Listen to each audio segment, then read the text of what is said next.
Con una clase que es bastante importante, en la medida en que prácticamente cuando se habla de geriatrías, el primer paso que siempre se tiene que dar para evaluar a un paciente es la valoración geriátrica integral. ¿Comprendes eso? ¿Nada? ¿Te aprendió? ¿Sí o no? Vamos a ver. Ahí. No hay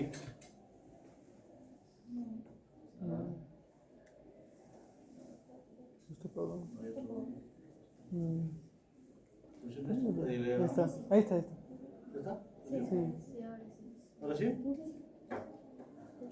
Bien, como le decía, el primer paso que siempre se tiene que hacer cuando se evalúa a un paciente adulto mayor es realizarle la valoración geriátrica integral.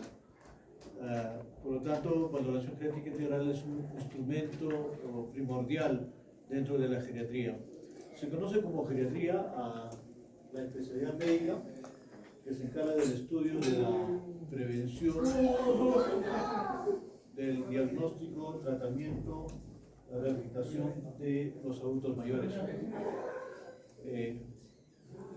Nosotros cerramos la puerta, ¿no?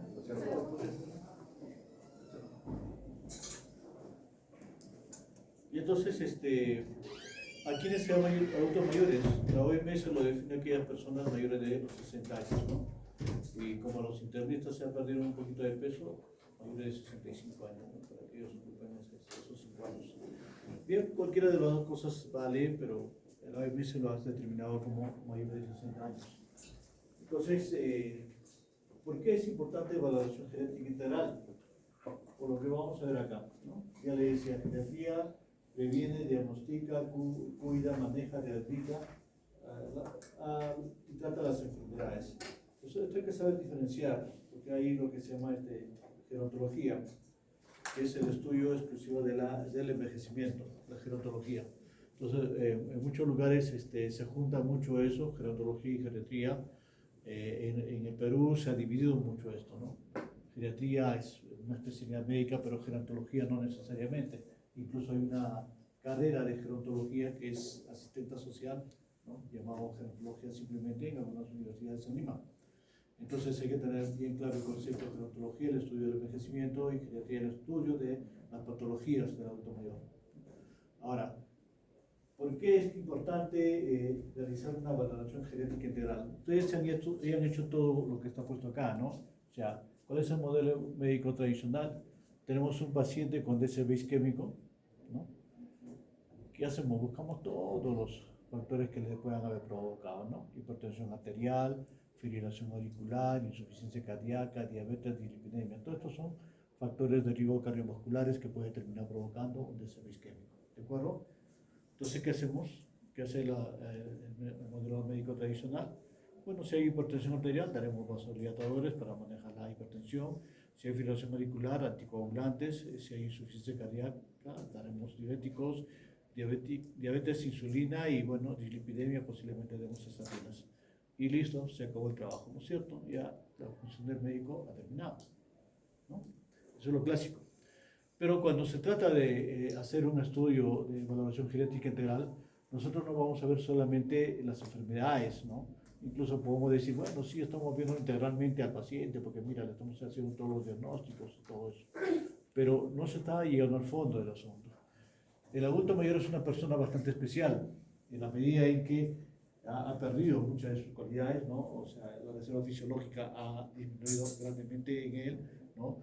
Tiene problemas para caminar, para deambular, puede tener problemas mentales, puede tener problemas sociales, ¿no?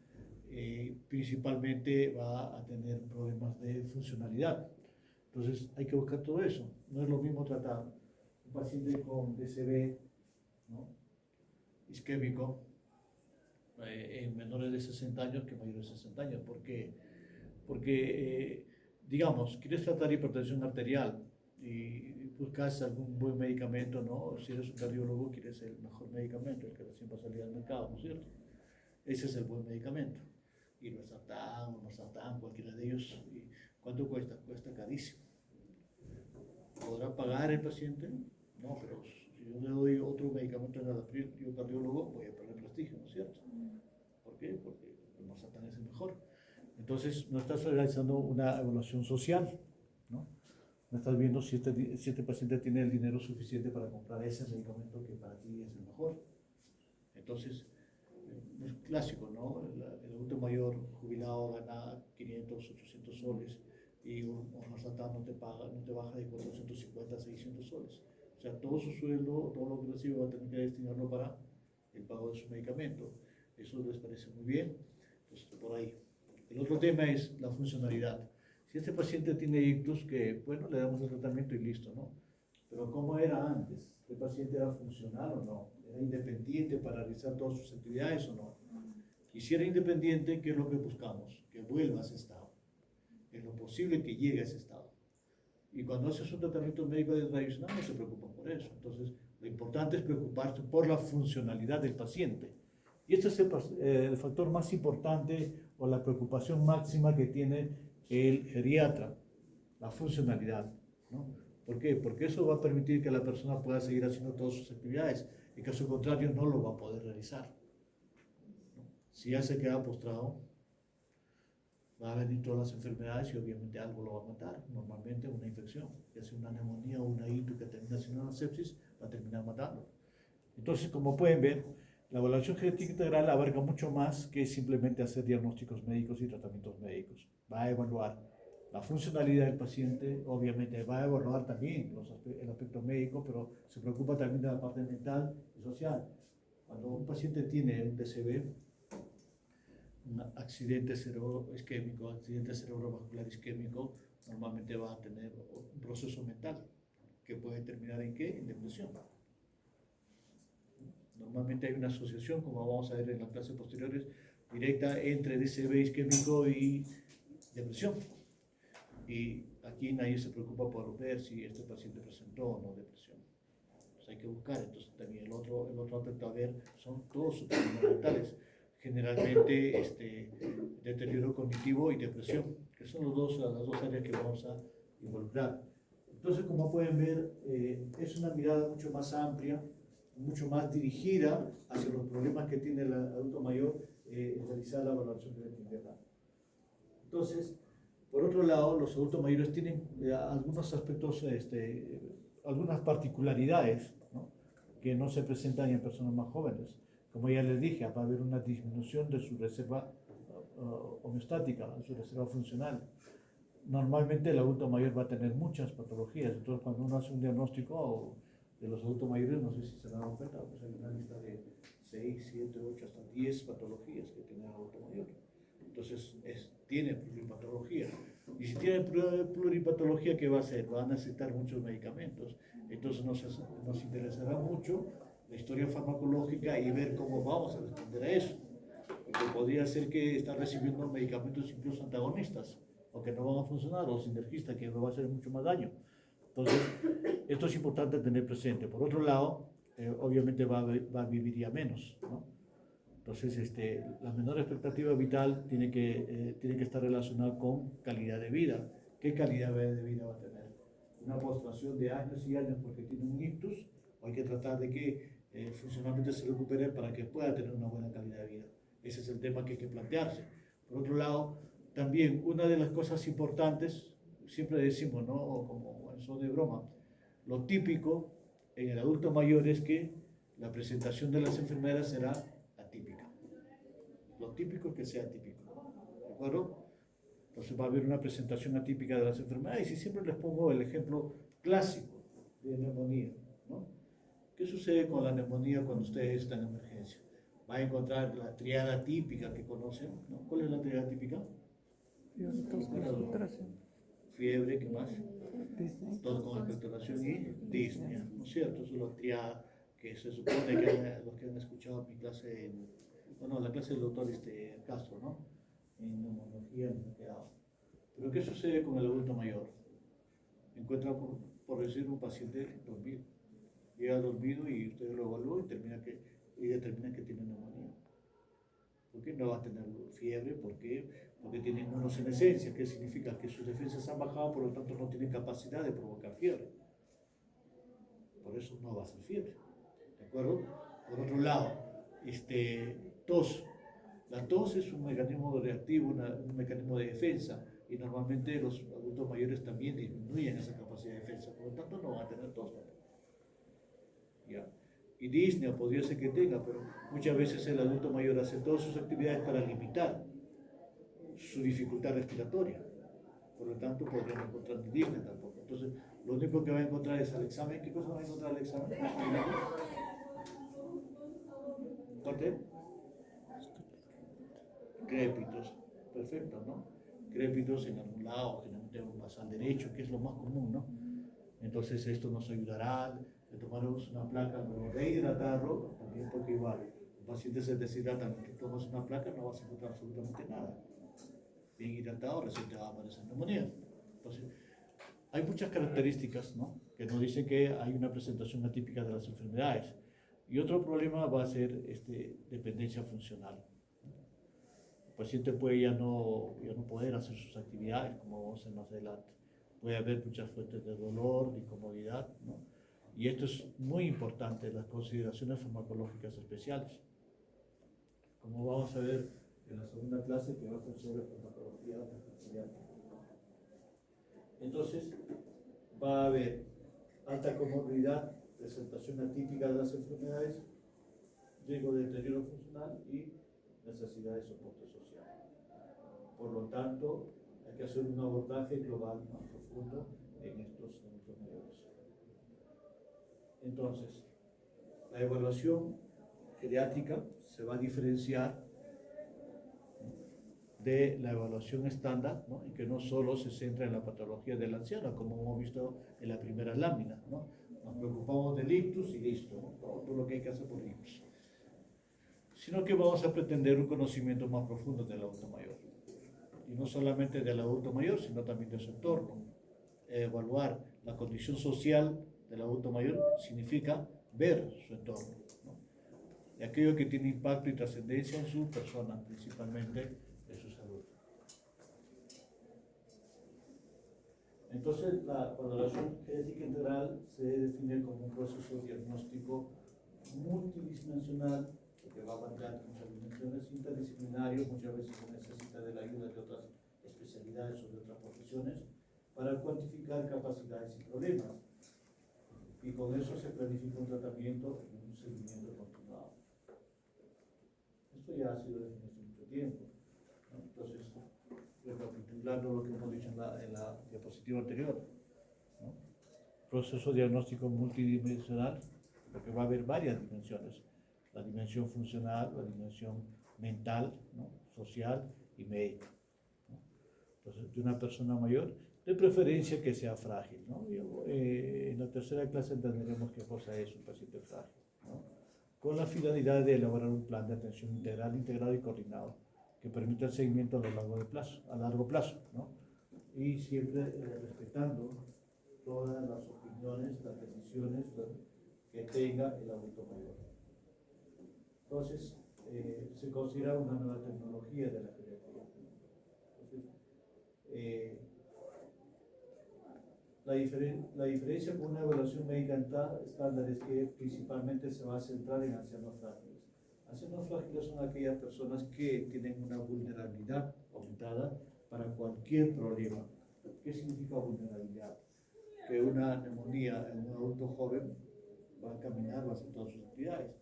Al cambio, un adulto mayor lo va a llevar a la cama, lo va a desacondicionar funcionalmente, no va a poder hacer actividades, va a perder fuerza en miembros inferiores, no va a poder caminar luego de sufrir una neumonía. O sea, le va a afectar mucho más que a otra persona. Entonces, es más vulnerable la persona. Como le decía, se hace hincapié en el estado funcional, que es lo más importante, y en la calidad de vida. O sea, ¿qué calidad de vida vamos a dar a los adultos mayores? Y esto es importante, ¿no? Por ejemplo, el día de ayer vi en consulta a una paciente que había ingresado por un EPID infectado, más una neumonía, ¿ya? Este paciente, cuando se fue en camilla, ¿no?, porque tenía dificultad para respirar, incluso con oxígeno para casa. Ya terminó su tratamiento y se tiene que ir. Y ya lo he visto ayer, ha venido caminando.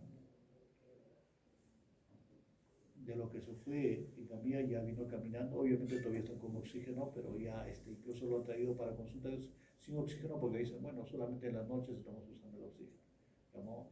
Y se supone que ustedes también saben, ¿no? Que oxígeno, ¿cuántas horas al día debe recibir?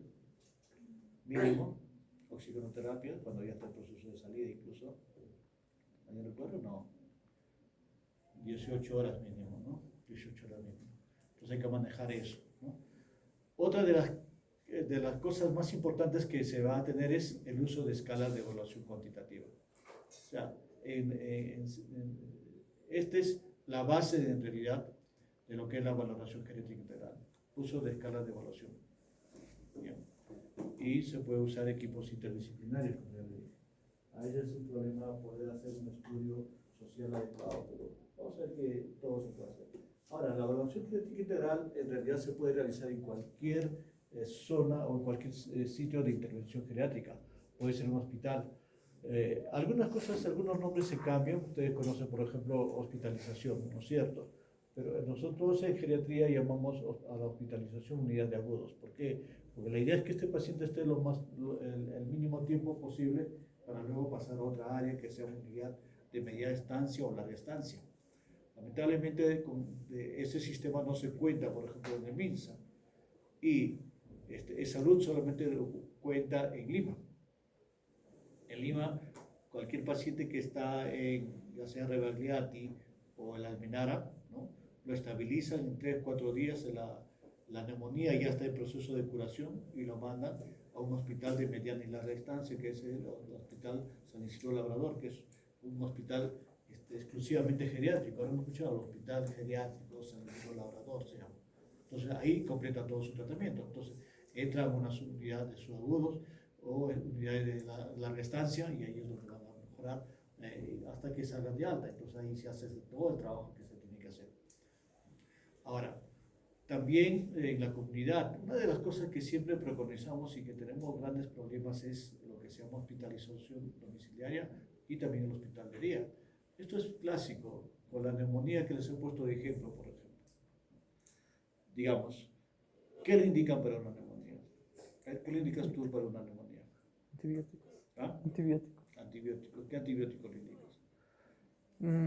Estreptococo, neumonía. Se supone que lo que tiene o lo que le va a provocar es ¿cuál? ¿Qué germen? El estreptococo neumonía, que es lo más típico, ¿no? ¿Qué antibiótico da para eso? Una cefalosporina. Puede ser de tercera generación, ceftriaxona. Lo típico, ¿no? Todo, en emergencia todos saben con ceftriaxona para los pesos. Ya. ¿En cuánto tiempo se pasa la ceftriaxona? ¿Alguien sabe? En las 24 horas, ¿cuánto tiempo pasa ese reactor? Máximo en 2 horas. Máximo en 2 horas. O sea, le das 2 gramos, lo diluyes en 100 cc y eso lo hace pasar en media hora, digamos, pero ya máximo 2 horas. Porque tiene temor a que pueda hacer reacción alérgica o lo que sea. Y eso es todo. Porque oxígeno, hidratación, todo eso puedes hacer en cualquier lugar. Entonces, para dar un tratamiento de 2 horas lo tienes hospitalizado 24 horas. Eso le conviene a la institución, le conviene al Estado, conviene a los bolsillos de nosotros. Bueno, ustedes creo que todavía no pagan impuestos, ¿no? ¿Quién paga impuestos acá? Nadie, pero sus padres pagan, ¿no? Le conviene a nadie, incluso al mismo paciente, porque si el paciente está en casa, se va a sentir mejor, se va a sentir acompañado, no va a pasar todo ese proceso de estar en un sitio desconocido donde a nadie conoce y está con problemas, ¿no? Entonces, hay patologías así que debían de ser tratados en domicilio nada más, ¿no? Hospital de día, el mismo paciente lo llevas al hospital, a un ambiente donde le vas a pasar las 2 horas su antibiótico y luego lo devuelves a casa. Eso es hospital de día. Entonces, ahí también se puede hacer valoración genética integral. Y luego, en unidades subagudos, como le decía, es mediana y larga estancia, ¿no? Y equipos de atención primaria. Entonces, en todos esos sitios se puede realizar valoración genética integral. ¿Y cuáles son los objetivos de una valoración genética integral? Mejorar la exactitud diagnóstica atendiendo a 4 esferas. Y acá está todo lo que tenemos que aprender el día de hoy. Hay que evaluar 4 esferas. La esfera clínica es la que conocemos, o esfera médica, si quieren llamarlo, la esfera funcional, mental y social. Entonces, con esto tienes una evaluación profunda, detallada de todo lo que tiene el paciente y qué es lo que puedes manejar, ¿ya? Obviamente esto nos va a permitir hacer diagnósticos que previamente no han sido diagnosticados o que son potencialmente tratables, ¿no? También dar un tratamiento adecuado de acuerdo a las necesidades del anciano. Mejorar el estado funcional y cognitivo, que es lo que más nos tiene que preocupar. Mejorar la calidad. ¿Por qué es importante el estado funcional? Porque, por lo que ya les dije, si después de una hospitalización el paciente se queda postrado, se va a deteriorar rápido. Su calidad de vida va a ser mala y su pronóstico de vida también va a ser malo.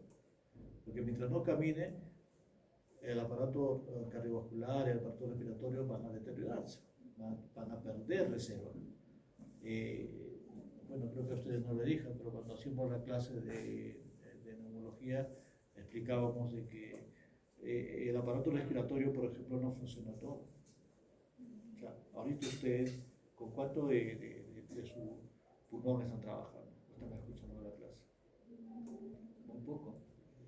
40, 50, a lo mucho 60%. El 40% está ahí sin funcionar. No está funcionando. ¿De acuerdo? Entonces, si este paciente está postrado, peor, pues no. Va a funcionar 30, 40% de sus pulmones. Y entonces se va a deteriorar fácilmente. Entonces hay que tener en cuenta eso. Y mejorar la calidad de vida, ver cómo está de recursos el paciente y cómo está su entorno sociofamiliar. Esto es muy importante también. A veces uno no le da importancia, ¿no? Sucede que los pacientes con DSB isquémico necesitan fisioterapia, ¿no?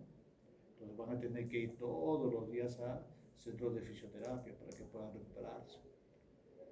Si no hay un familiar que lo lleve, ¿qué sucede? Se va a quedar en casa sin probabilidad de tener esa recuperación. Y de nuevo cuento otra historia que me ha pasado hace bastante tiempo, incluso antes de la pandemia. Ya el paciente incluso falleció, pero no por la pandemia, sino posteriormente a eso. Nosotros dimos de alta a un paciente igual en camino. No podía caminar absolutamente nada, no podía ni siquiera ponerse en una silla de ruedas y ya se levantó a casa porque tenía un DSB isquémico. Un hijo que trabajaba en Lima dejó el trabajo y se encargó del señor de llevarlo todos los días a fisioterapia. Incluso contrató para la casa también. O sea, en la mañana hace fisioterapia en el hospital y en la tarde en casa. Este señor, como digo, el primer control vino en su camilla también, igual, no se había recuperado mucho. El segundo control ya vino en silla de ruedas, ¿no? 3 meses después el señor venía caminando, con su bastón y lentamente.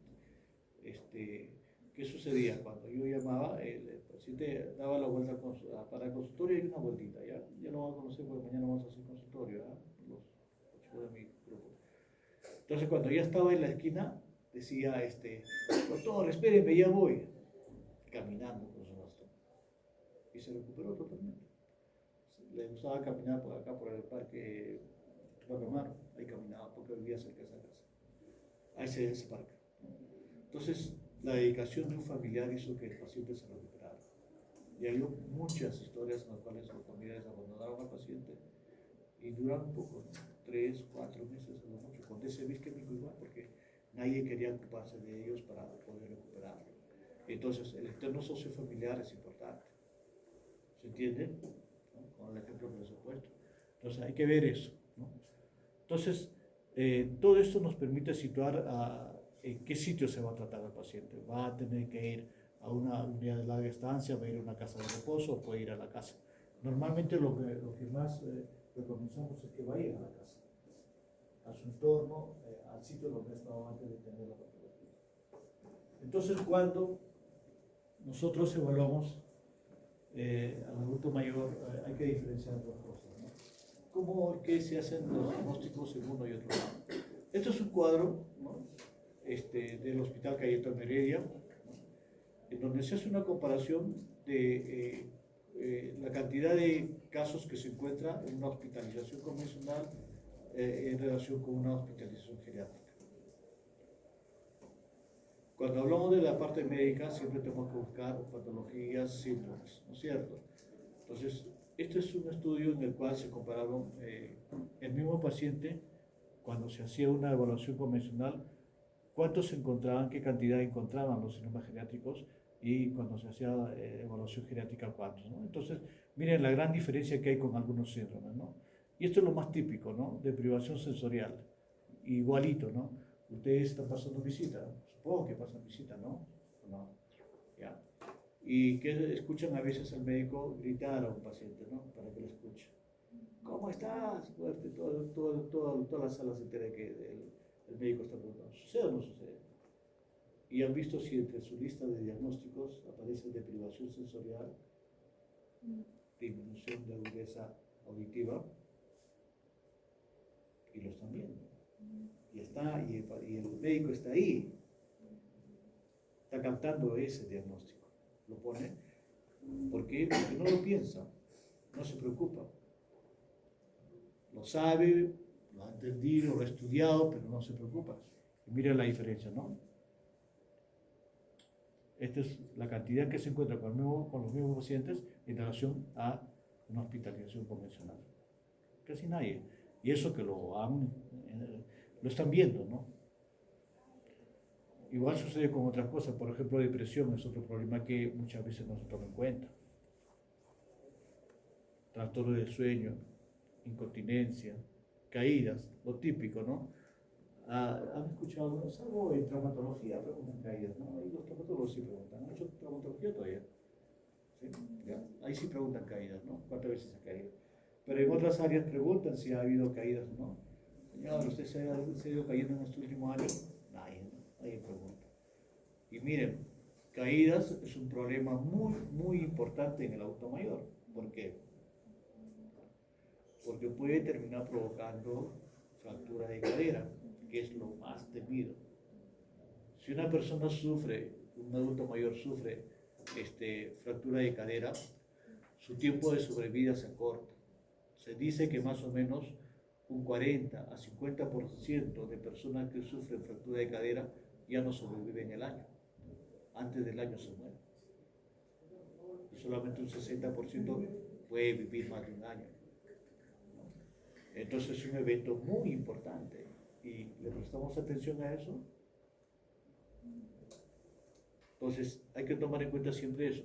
Entonces lo que quiero que entiendan de esta diapositiva es otra cosa, que todo lo que está acá son problemas de adulto mayor, o sea, son síndromes geriátricos. Entonces todo esto tenemos que preguntar en la valoración geriátrica integral. Lo que no se hace en una evaluación estándar convencional, nosotros tenemos que hacer solo preguntar y listo. No necesitamos hacer nada más. Nada más. Usted sufrió caídas, ¿no? Sufre de estreñimiento. Los que han hecho la primera práctica conmigo se dan cuenta, ¿no? Todos preguntamos, ¿cómo está? ¿Está siempre de posiciones o no?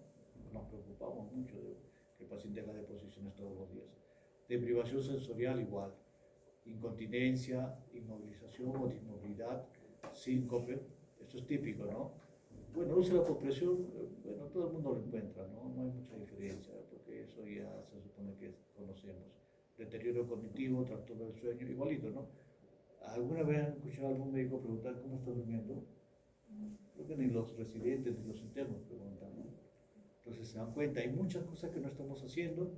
Bueno, si no me confusiono algo, es un problema bastante serio que lo vamos a estudiar.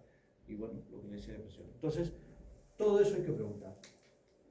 ¿Tiene o no tiene? ¿Ya? Entonces, ¿qué es lo que sucede en el adulto mayor? ¿Por qué es que hay presentaciones atípicas? Es simple. Como ya le dije hace un rato cuando hablamos de neumonía, ahí el envejecimiento fisiológico va a provocar deterioro funcional, disminución de la capacidad reactiva de la calidad del paciente. Entonces, si no responde adecuadamente, ¿qué va a pasar? Va a tener una forma atípica de presentación de las enfermedades. ¿De acuerdo? Eso ya lo dijimos hace un rato con neumonía, ¿no? Entonces, el proceso de valoración geriátrica integral consiste en este cuadrito, ¿no? Primero, se hace una valoración geriátrica integral de las 4 esferas que vamos a estudiar. Esto nos va a dar lugar al listado de problemas. Si recuerdan al primer paciente, al paciente de la primera diapositiva, ¿no? Podemos decir qué problemas tiene. ¿Recuerdan? ¿Qué problemas tiene? A ver, uno. Hipertensión arterial. ¿Qué otro problema tiene? Insuficiencia cardíaca. Diabetes mellitus. ¿Qué otro problema tiene? Insuficiencia cardíaca. Insuficiencia cardíaca. Fibrilación auricular. Esos son problemas, ¿no es cierto? Son problemas médicos, pero son problemas. Pero aparte de eso, ¿qué más tendrá? Como está postrado, tendrá un síndrome de dismovilidad probablemente. ¿No es cierto? Síndrome de dismovilidad. Está postrado el paciente. Y si está postrado, tiene grandes posibilidades de tener constipación o estreñimiento. Entonces hay que buscar toda esa cosa. Y entonces haremos un listado de problemas. Y cuando ya tenemos la lista de problemas, nos pondremos objetivos, ¿no? Vamos a ir solamente con lo que hemos hablado. Presión arterial. Este paciente tiene hipertensión arterial. ¿Cuál es el objetivo cuando tú tratas a un paciente con hipertensión arterial? ¿Cuál es tu meta? Ya más sencillo, porque eso es como le enseñan a ustedes. ¿Cuál es la meta? Cuando tratas. ¿Eh? Ya. ¿Cuánto es la meta?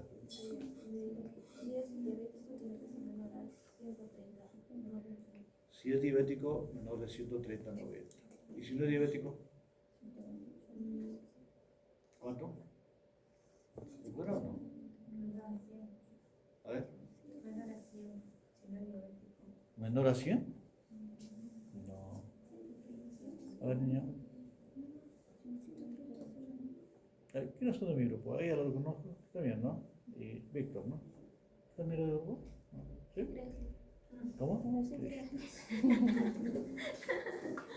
Ese nombre es más difícil de acordar. A ver, Gracie, dime. ¿Cuál es la meta? Pues no saben. ¿Quién es enseñar hipertensión? Voy a llamar ahorita al doctor.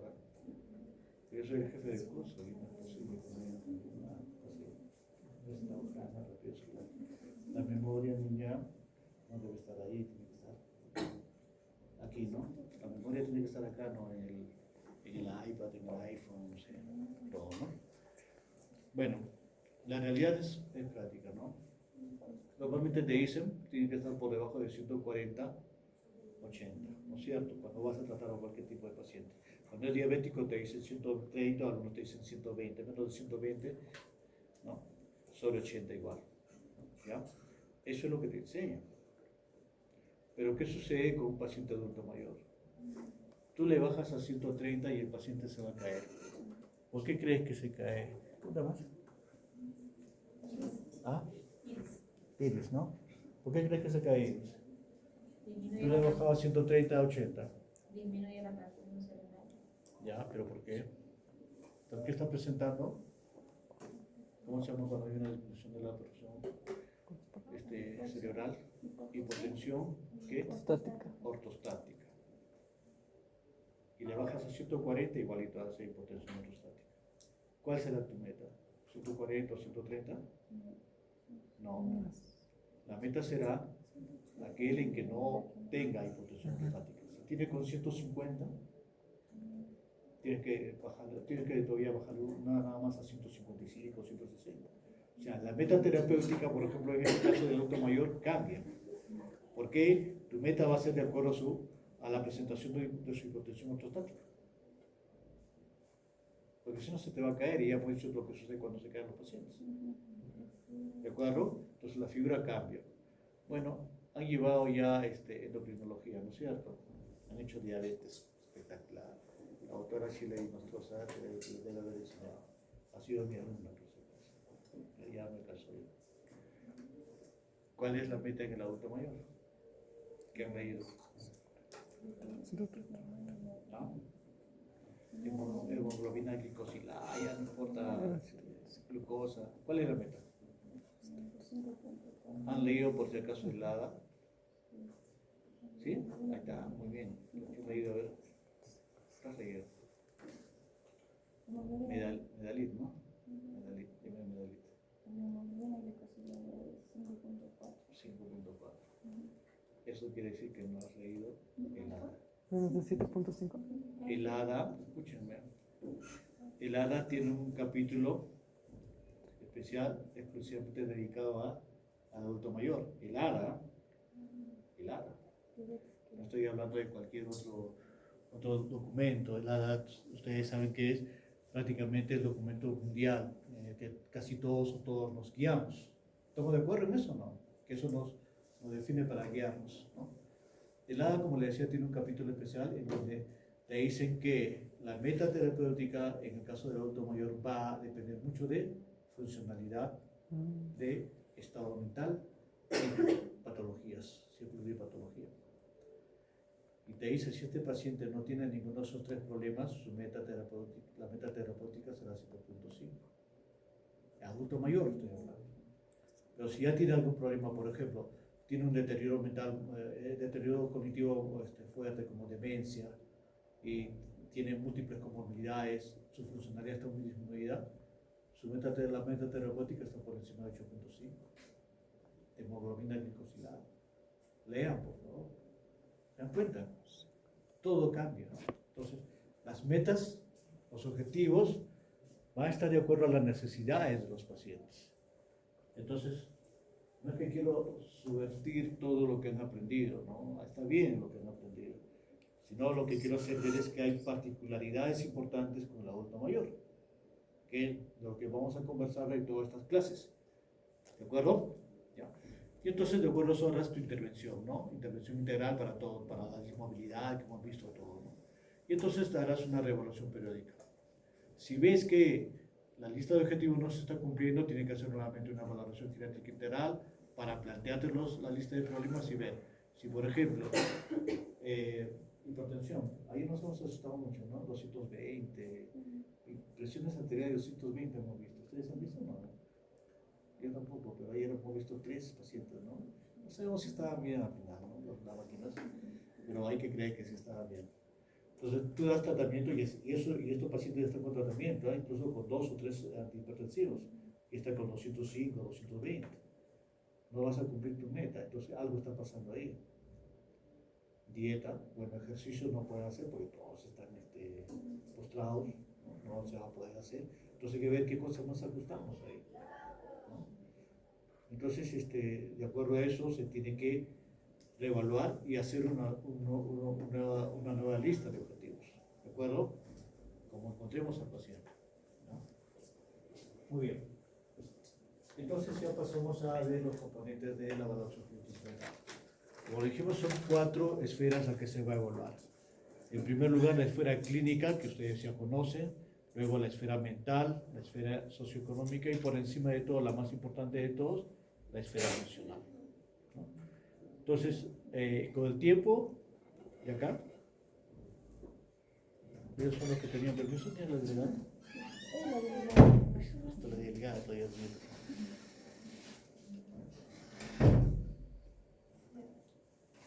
Ya. Hoy no lo he cerrado bien, niña. Tiene que cerrarlo bien porque cuando pasa la gente, no deja escuchar bien. Ya. Listo. Gracias. Entonces, con el tiempo ha ido apareciendo otras áreas que quieren que se separen, ¿no? Por ejemplo, el área de nutrición, pero eso, nutrición entra dentro del aspecto clínico. Cuando hablamos de rendimiento físico, vamos a ver que entra en la parte funcional, en fin. Entonces, al final ha quedado todas estas 4 áreas. Todas las publicaciones que hay sobre evaluación genética integral están definidas en eso. Obviamente, siempre hay alguien que quiere salirse de esto y quiere hacer nuevo, ¿no? Por ejemplo, la Sociedad Española de Medicina Geriátrica, que no es la de geriatría, ellos han propuesto otros parámetros para la evaluación, ¿no?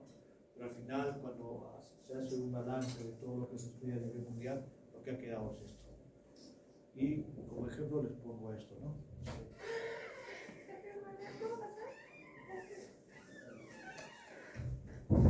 Faltan 4, ¿no? Van a venir ya, no, ya se fue. Hay un permiso para 6 personas. Entonces, como le decía, por ejemplo acá, valoración genética integral, dominios aumentan más, ¿no? Biomédica, que es lo que hemos hablado nosotros, la parte clínica, funcional, lo mismo que hemos, y ponen fragilidad aparte. Pero en realidad fragilidad entraría dentro de este grupo, ¿no? Mental, solo, social y otros dominios que quieren poner, sarcopenia, caídas, por ejemplo. Sarcopenia y caídas principalmente se evalúan dentro de la parte funcional, como vamos a ver dentro de un rato, ¿no?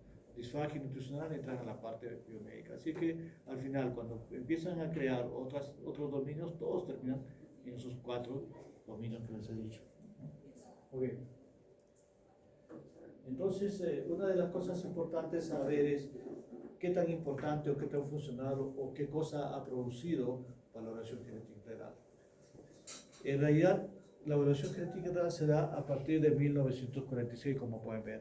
Margaret o Marjorie Warren es la madre de la geriatría.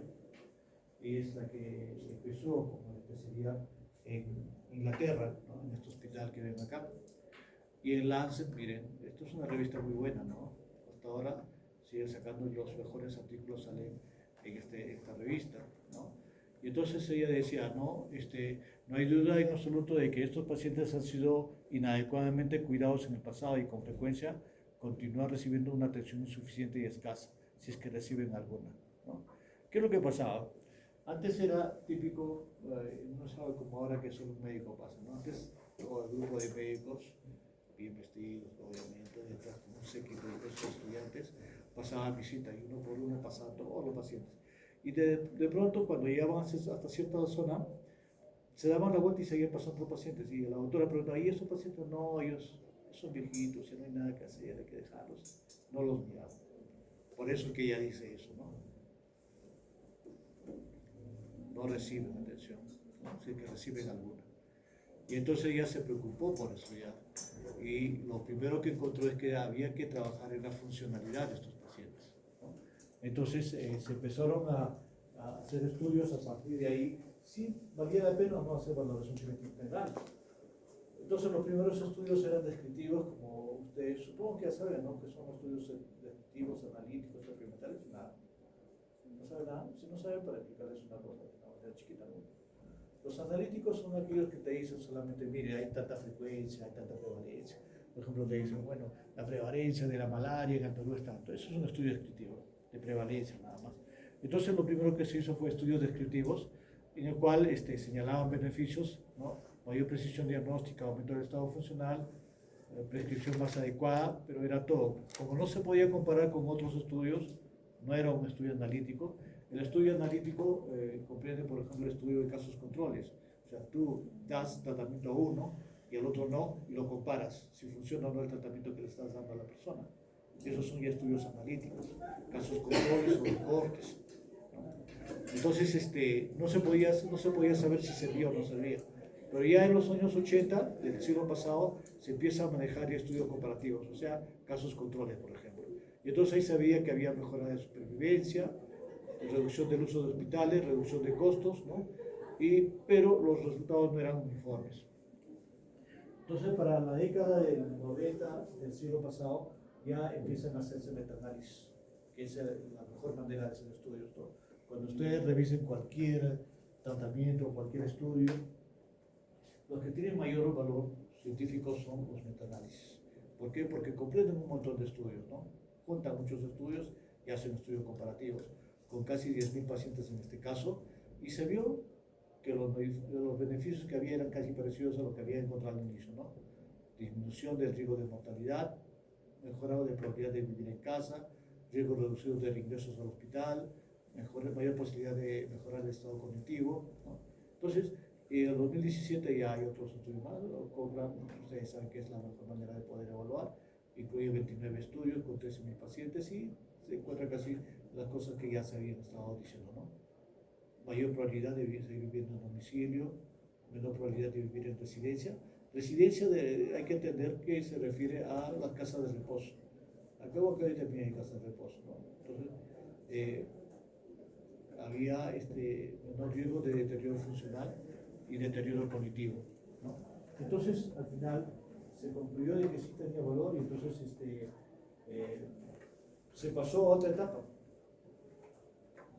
Ya no solo servía para geriatría, sino también podía servir para otras especialidades. De tal manera que valoración genética integral, por ejemplo, ahora es usado en otras áreas, como por ejemplo traumatología, ¿no? Aquellos pacientes que tienen fractura de cadera, ¿quiénes tienen que entrar? Se determina. Si tiene fractura de cadera una persona que estaba postrado, se tendrá que operar. No vamos a mejorar, no vamos a tener no va a mejorar absolutamente nada, ¿no? Pero si, buenas noches, pero si este paciente era funcional, escuchen, no se distraigan, si este paciente era funcional, o sea, podía caminar, hacer todas sus actividades, tienes que operarlo y eso va a mejorar. Y donde se vio también buenos o beneficios grandes es en enfermedades oncológicas. Y solamente ahí, como usar una escala que lo vamos a estudiar dentro de un rato, el Bartel les ayudaba mucho. El Bartel es una escala que te evalúa actividades básicas de la vida diaria, ¿ya? Entonces, lo que se ha visto es que cuando menor es el Bartel, hay mayor posibilidad de que la persona no pueda curarse. Y entonces, cuando el Bartel está menos de 40, normalmente ya no se hace ninguna intervención, ni siquiera una intervención quimioterápica. Estamos hablando de oncología, o sea, de enfermedades oncológicas, ¿no? Ya no vale hacer cirugía, quimioterapia, radioterapia. Pero si los valores de Bartel están por encima de 80, le puede dar las tres cosas y el paciente va a sanarse, va a mejorar.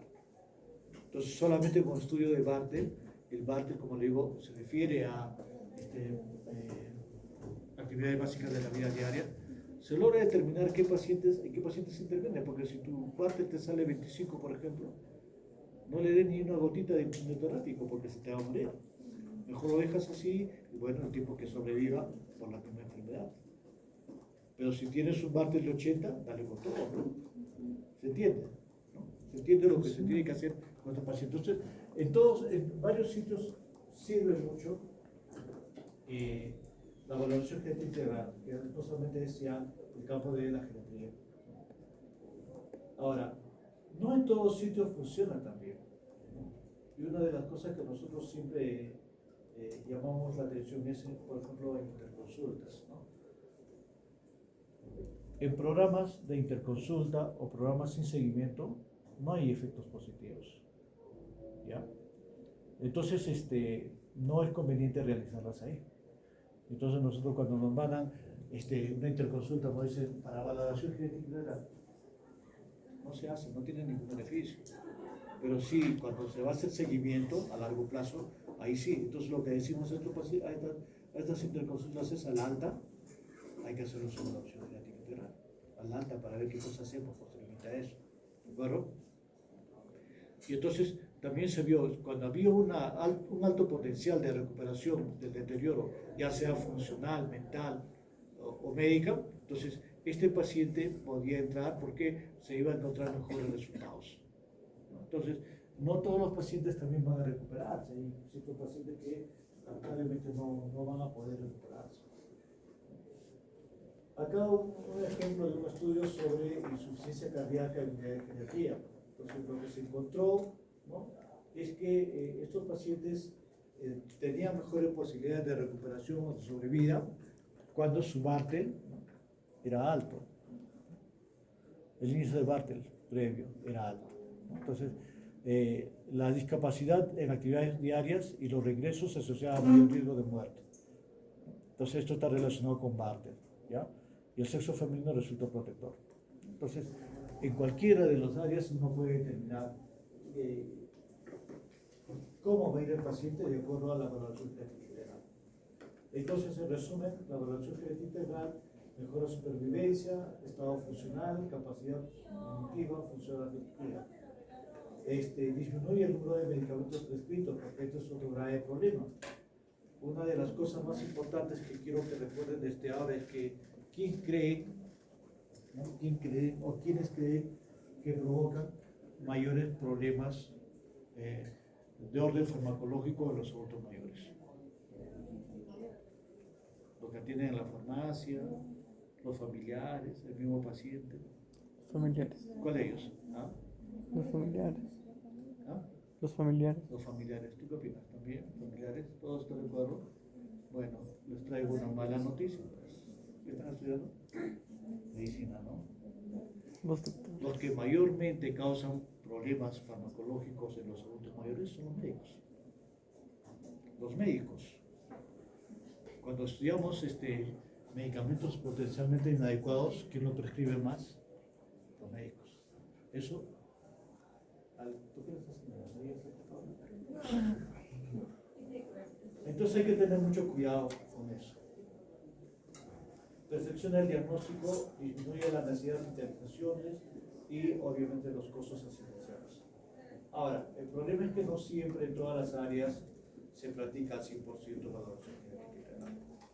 Hay situaciones en las que no se puede hacer, por ejemplo, nosotros en consultorio externo, se ponen 12 pacientes para 3 horas, 4 horas, imposible.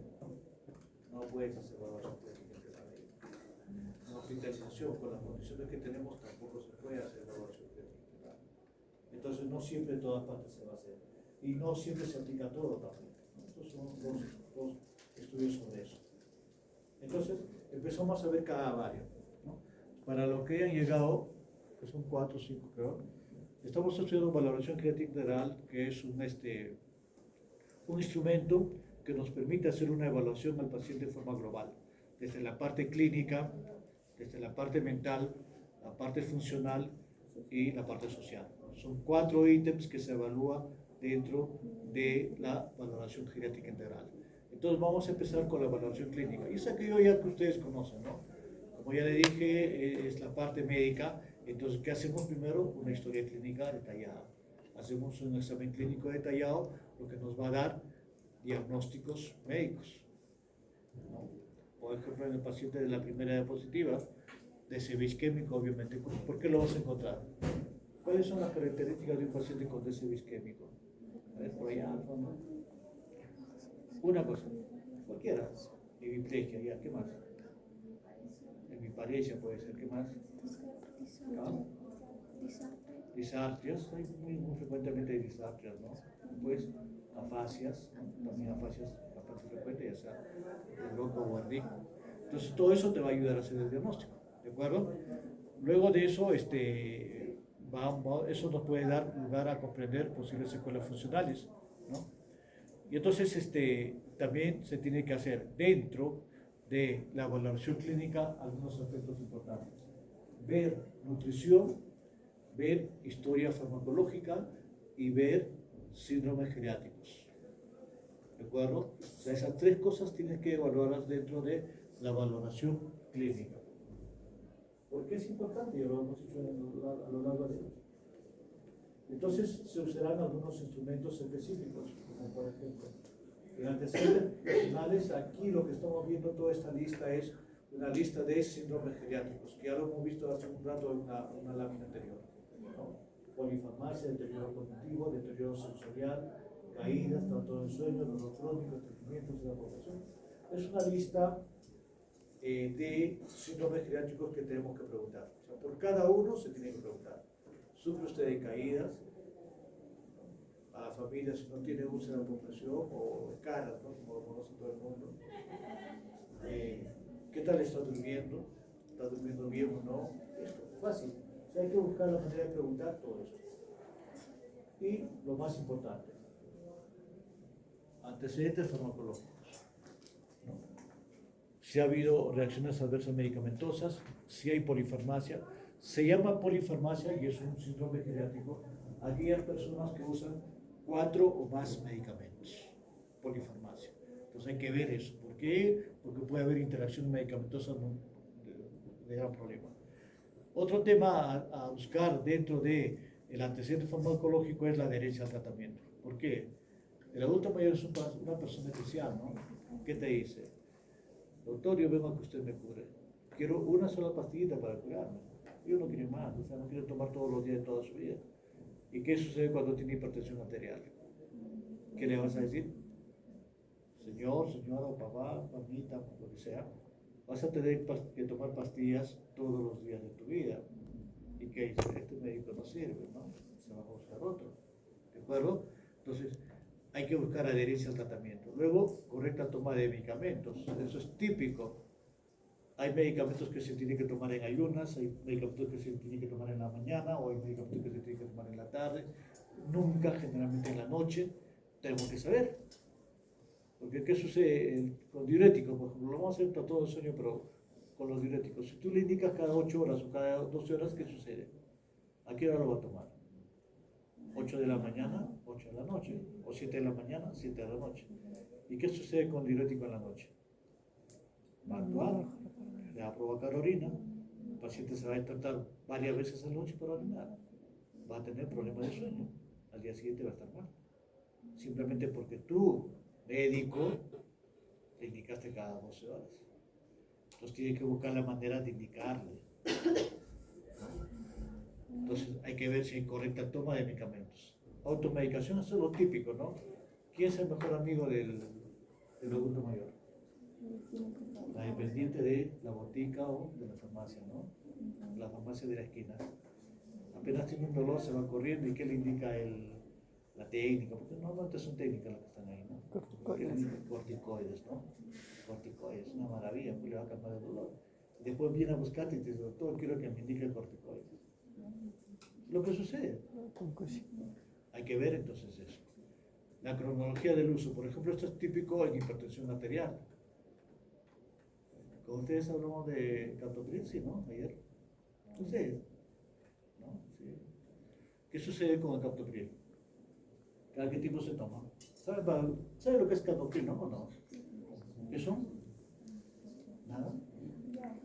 Los muchachos han pasado de quinto de secundaria a clínica médica 3. Nada. En el aprise es un IECA. ¿Saben lo que es un IECA? No. Sí. ¿Qué cosa es un IECA? ¿Ah? Inhibidor de la enzima convertidora de angiotensina, ¿no? IECA. Bueno, el asunto es que este medicamento sirve para hipertensión arterial, ¿ya? Entonces, ¿cada qué tiempo se indica? Cada 8 horas, ¿ya? Pero ¿qué sucede con los médicos de primer nivel? Le indican cada 24 horas. Cada 24 horas. ¿De eso hablamos ayer? No.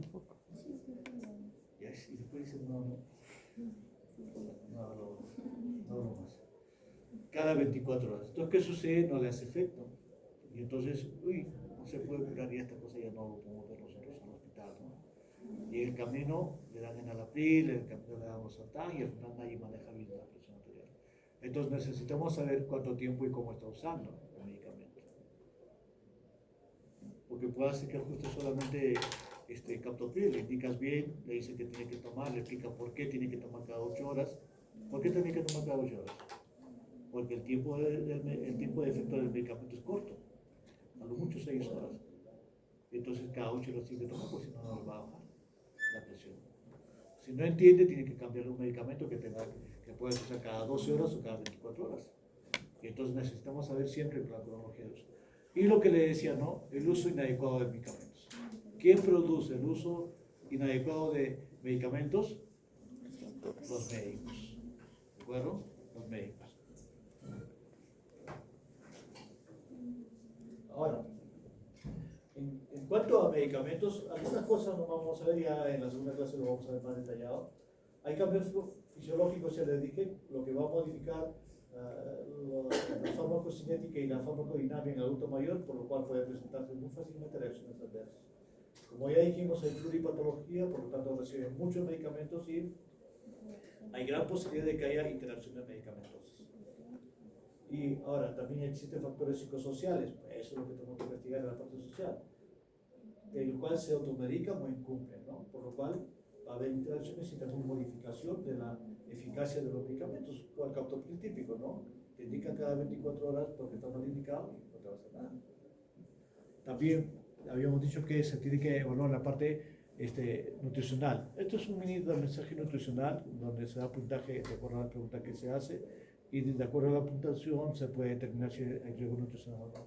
Bueno, este es uno de los que existe, pero el más importante es el que está a continuación, el MNA. El MNA ha sido estudiado en muchos entornos y ha sido aplicado al adulto mayor de tal manera que ha demostrado ser muy bueno para poder determinar el estado nutricional del adulto mayor. Pero quiero que quede una cosa bien clara. El MNA solo sirve para determinar malnutrición. No te va a determinar sobrepeso ni obesidad. ¿De acuerdo? Para eso no sirve el MNA. Simplemente te sirve, como dice acá abajo, para determinar riesgo de malnutrición o malnutrición. Esto es un examen bastante sencillo. El tamizaje se hace con estas primeras 6 preguntas, ¿no? Entonces se pregunta y se va dando puntaje de acuerdo a lo que saca. Y si el paciente saca 12 puntos o más, es normal, ya no se hace lo demás. ¿De acuerdo? Ya no se hace lo demás. Si tiene 11 puntos o menos, ahí sí vas a aplicar todo. Perdón. Y se va a determinar, de acuerdo al puntaje que adquiera, de 17 a 21.5 puntos, riesgo de malnutrición, y menos de 17 puntos, malnutrición.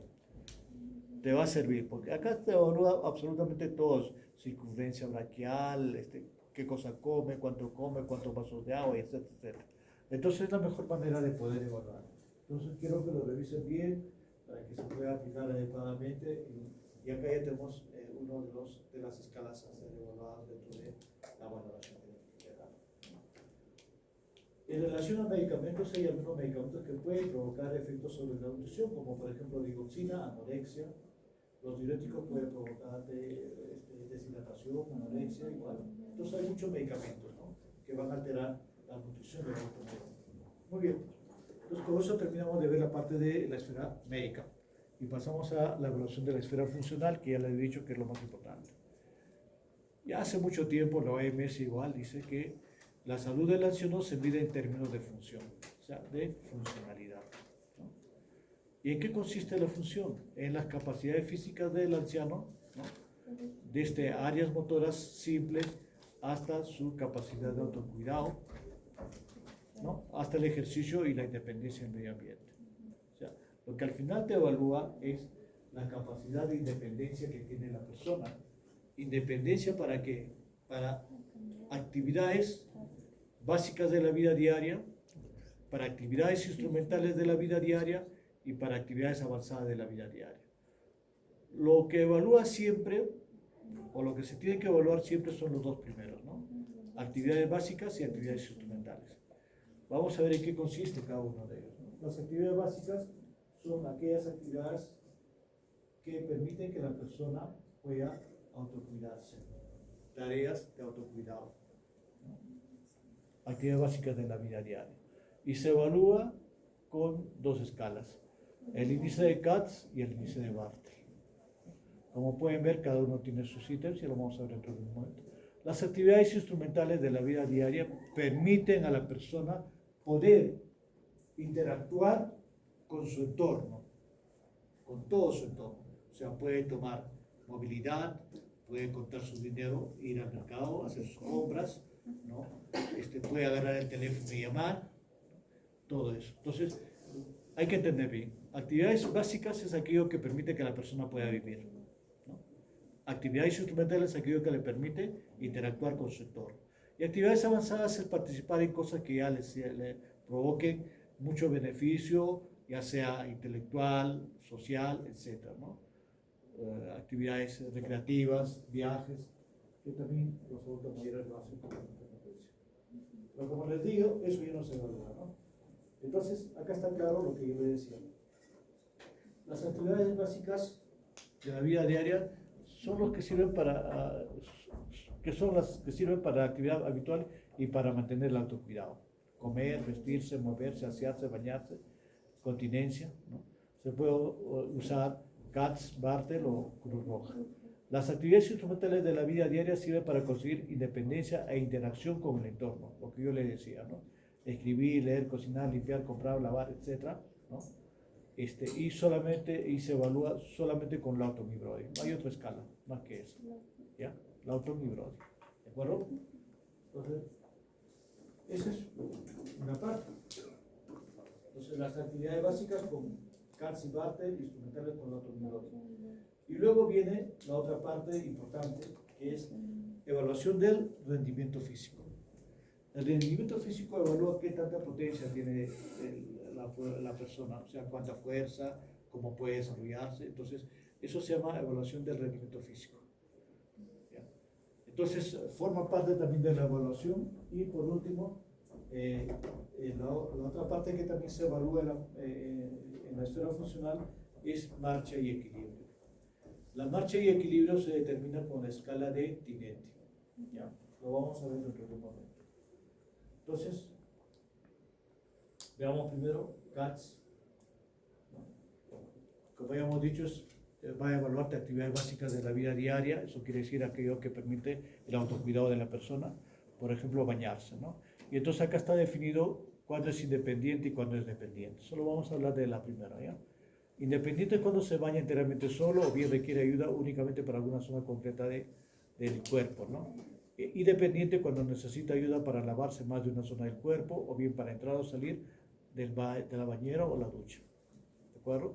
Igual vestido, independiente cuando se puede cambiar, se excluye atarse el zapato o ponerse medias, ¿no?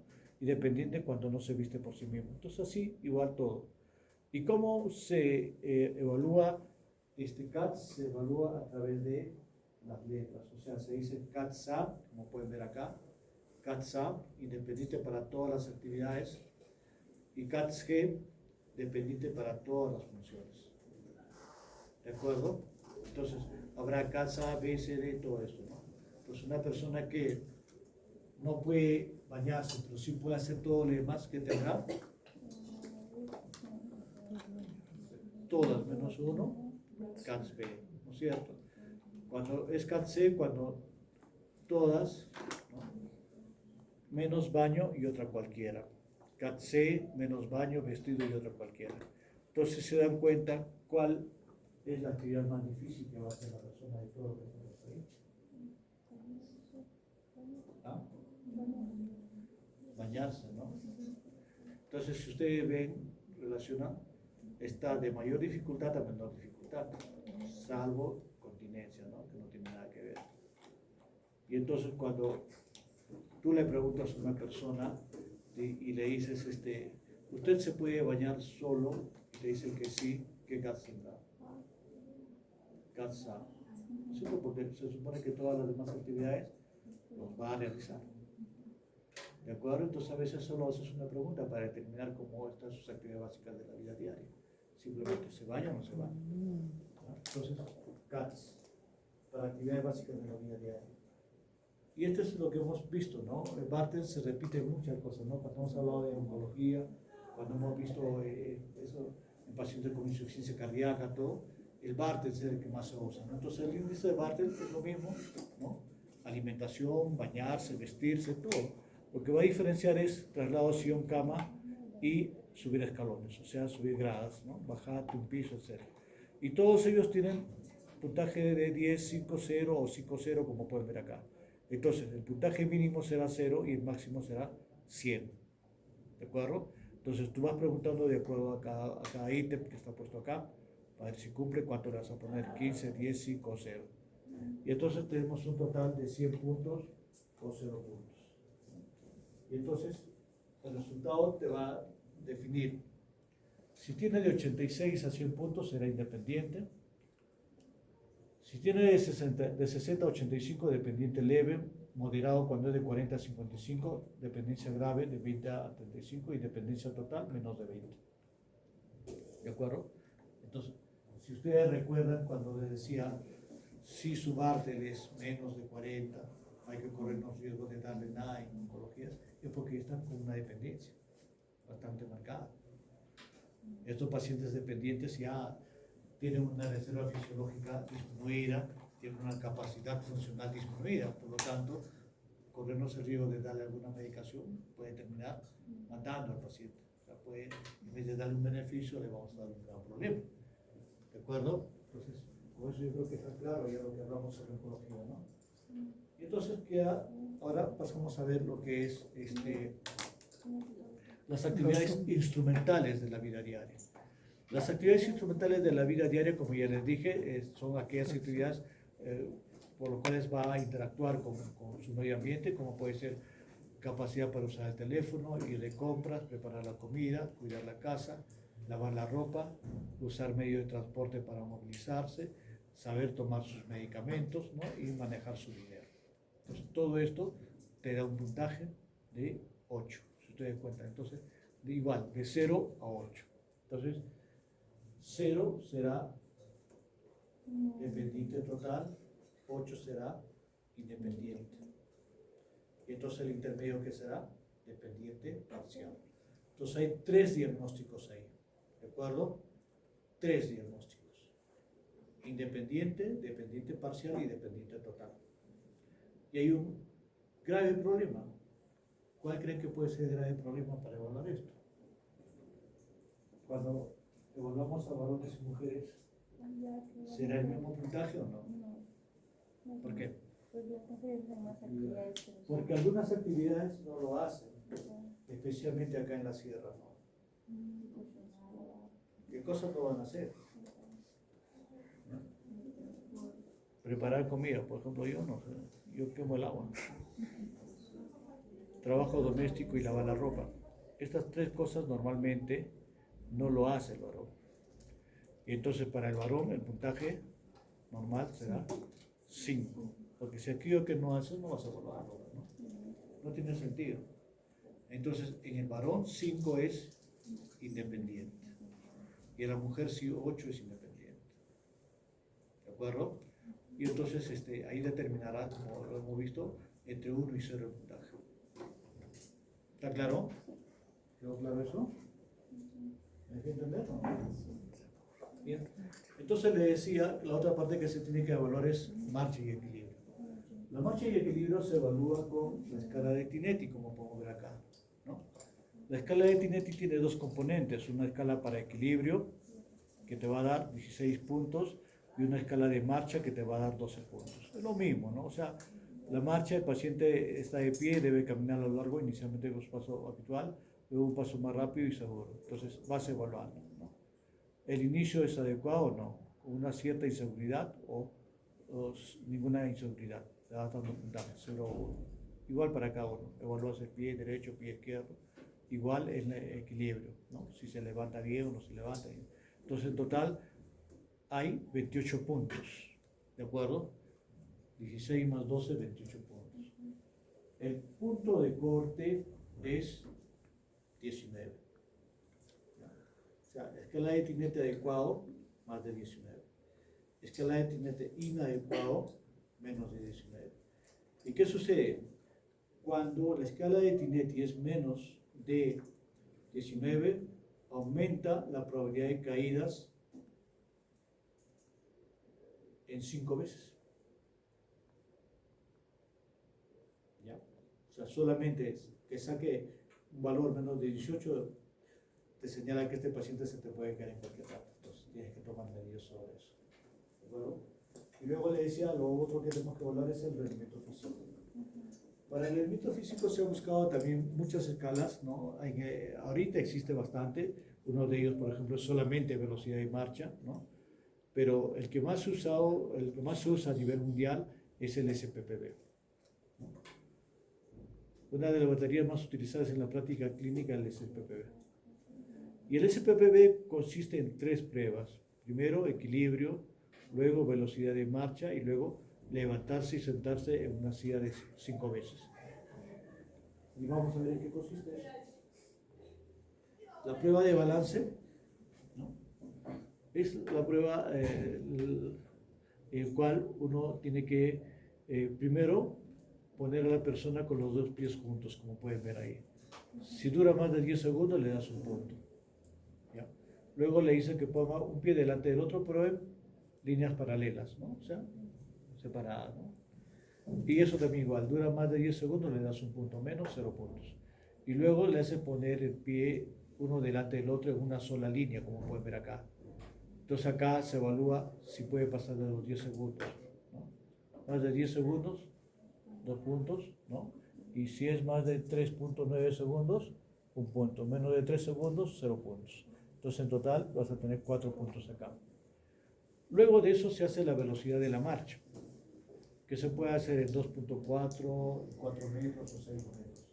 De acuerdo a la fórmula que ustedes saben para velocidad, se determina velocidad de la marcha. Y entonces, de acuerdo a cómo vayan a hacerlo, ustedes van a determinar también, ¿no? Si es mayor a 13.04 segundos, 1 punto, ¿no? Y si el tiempo es menor a 7.34 segundos, 4 puntos. Entonces es sencillo también realizar esto. Y al final se hace la prueba de levantarse y sentarse de la silla, ¿ya? Para esto se hace una preprueba. Primero se pone a una persona en una silla sin apoyabrazos, que se siente y que cruce los brazos, sentado. y le dice que se pare. Si se puede parar y sentarse, entonces esta persona está lista para poder hacerle toda la prueba y se le dice, párese y siéntese lo más rápido que pueda 5 veces. Y evalúas el tiempo que demora en hacerlo.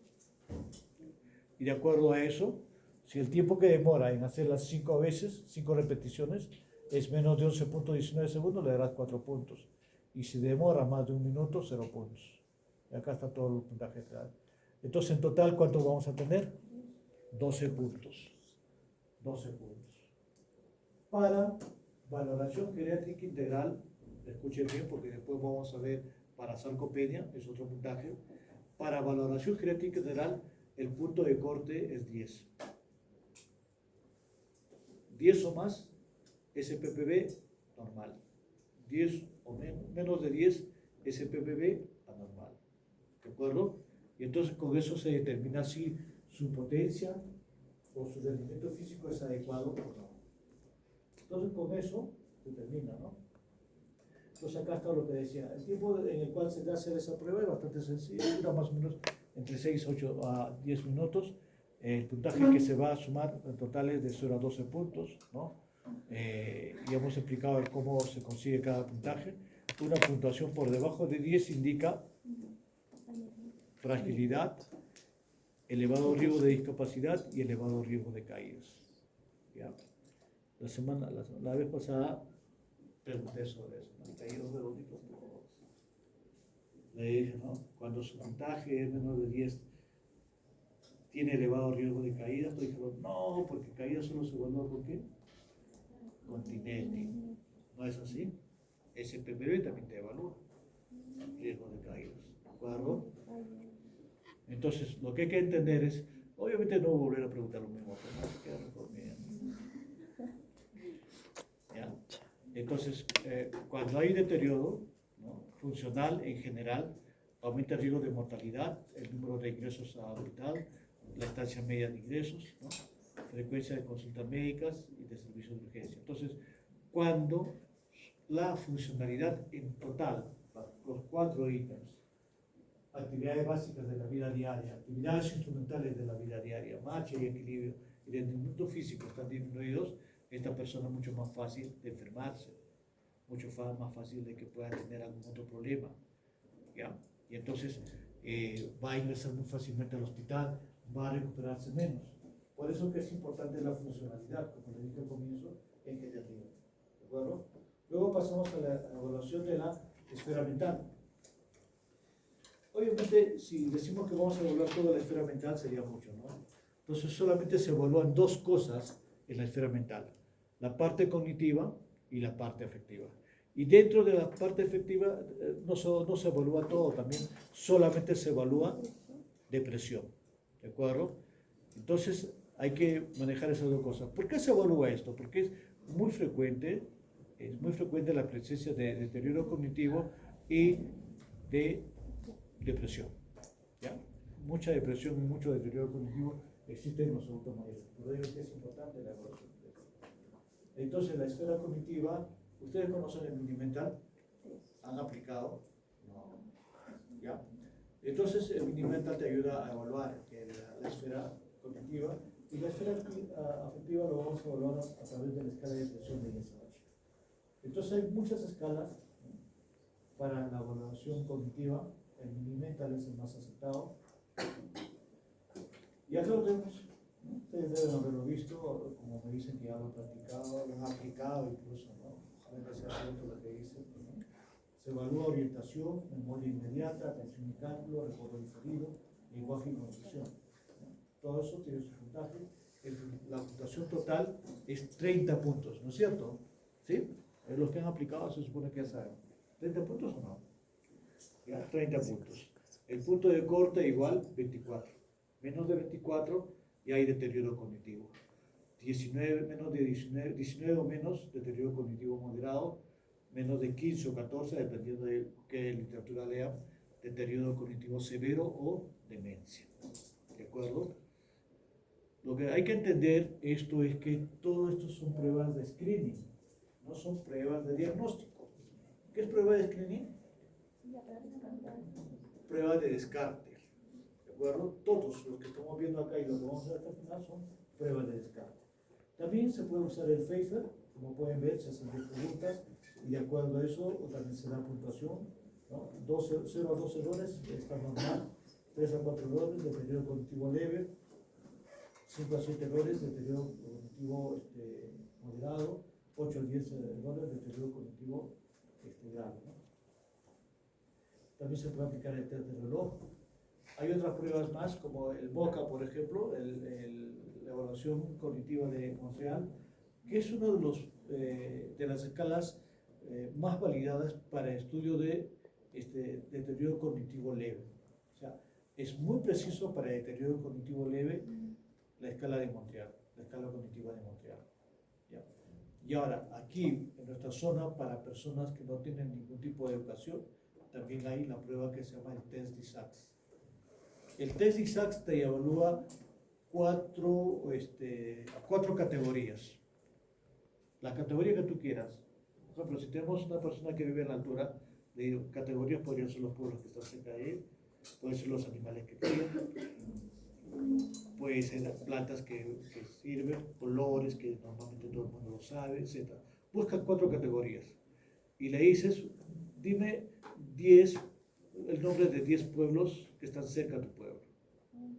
Lo va a decir, ¿cierto? Dime 10 animales que se crían cerca a tu pueblo, o que se crían en tu pueblo, lo va a decir. Dime 10 plantas que se cultivan en tu pueblo. 10 colores. Entonces son 4 categorías. ¿Cuánto es el puntaje máximo? 40 puntos. ¿De acuerdo? El punto de corte en el caso del test de ISAC es 27. Por encima de 27, normal, debajo de 27, deterioro cognitivo. No puede determinar si es leve, moderado o severo, pero sí determinas deterioro cognitivo. ¿De acuerdo? ¿Está claro? ¿Ya? Y entonces la parte de depresión se evalúa a través de la escala de depresión geriátrica de IESA-8. Esta escala también ha sido probada en todo el mundo, ha sido aceptada. Esta escala tiene varias versiones. Tiene una versión de 30 preguntas, tiene otra versión de 15 preguntas, que es el que están viendo ahí, tiene una versión de 5 preguntas, y en el Perú se tiene que distinguir de algo, hay una versión de 4 preguntas. Entonces, todas estas versiones te van a dar igual. En este caso, por ejemplo, el de 15, el puntaje de 0 a 5 te dice normal, de 6 a 9 depresión leve, está viendo ahí abajo, y de mayor de 10 depresión establecida. Pero igual como el otro es de screening, de descarte, no te está diciendo que sea, ¿no? Porque se tiene que hacer el diagnóstico de forma clínica. Y entonces se valoran todas esas preguntas y lo vemos. Para realizar la valoración de la esfera social, solamente se usa una escala, la escala sociofamiliar de Gijón. Hay escala de OAS, que es parte de toda una escala amplia, que tiene más de 100 preguntas, no es útil, por lo cual la escala de valoración sociofamiliar de Gijón es la que se usa. Entonces acá te evalúan 5 ítems, ¿no? Situación familiar, situación económica, vivienda, relaciones sociales, apoyo de riesgo social. Entonces el puntaje es lo que está puesto ahí, ¿no? Por ejemplo, la situación familiar. Si la persona vive con familia sin dependencia física o psíquica, tiene un punto. Pero si la persona vive solo y sus hijos están lejos o viven alejados, ¿no? O carece de hijos, 5 puntos. Igual para cada uno. Y entonces en total vamos a tener menos de 10 puntos, normal, 10 a 16 puntos, solamente es riesgo social, o bien es el intermedio, ¿ya? Y cuando es 17 o más, problema social.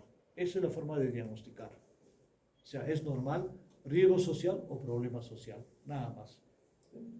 Entonces, por eso ya habíamos hecho la evaluación de las 4 esferas.